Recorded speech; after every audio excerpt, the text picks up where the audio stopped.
भजन संहिता उसका 33 अध्याय उसका 9 वचन, क्योंकि जब उसने कहा तब हो गया, और जब उसने आज्ञा दी तब वास्तव में वैसा ही हो गया। वचन किस तरीके से बात कर रहा है कि परमेश्वर के काम जो हैं और परमेश्वर के वचन जो उसके शब्द हैं उसके बारे में ये पद कितना स्पष्ट बता रहा है कि परमेश्वर ने जब कहा तब वैसा ही हुआ जैसा उसने कहा।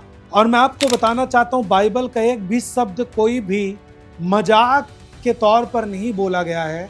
वो परमेश्वर के किए गए काम और परमेश्वर के द्वारा इस दुनिया में जो कुछ भी उसने किया वे सब इस वचन में लिखा गया है। भले इस पुस्तक को परमेश्वर के दासों ने लिखा, परंतु ये पुस्तक परमेश्वर का वचन बन चुका है। जब परमेश्वर ने कहा तब हो गया, इसका मतलब कि उसके वचन में और उसके शब्दों में सामर्थ है।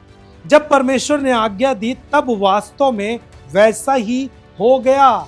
जब राजा दाऊद इस बात को लिख रहा है, इस बात का वर्णन कर रहा है, इस शब्द को बोल रहा है, तब वो ऐसे ही बयान नहीं कर रहा है, परंतु उसने इस काम को होते हुए देखा है। परमेश्वर के बोलते ही जो कुछ परमेश्वर ने बोला वो हो गया। इसका मतलब कि परमेश्वर की जुबान से परमेश्वर के जो शब्द हैं वो सामर्थी हैं और वो सब कुछ बनाने में, सब कुछ अद्भुत काम के तौर पर और मिरेकल करने के लिए, चमत्कार करने के लिए परमेश्वर का वचन काफी है। देखिए, परमेश्वर का वचन यानी जो शब्द है वो केवल एक सूचना नहीं देता, बल्कि जो है ही नहीं इस दुनिया में उसे अस्तित्व में ला देता है। वो जब आप उत्पत्ति उसका 1 अध्याय उसके 3 वचन को पढ़ेंगे, वहां पर लिखा है कि परमेश्वर ने कहा उजियाला हो तो उजियाला हो गया।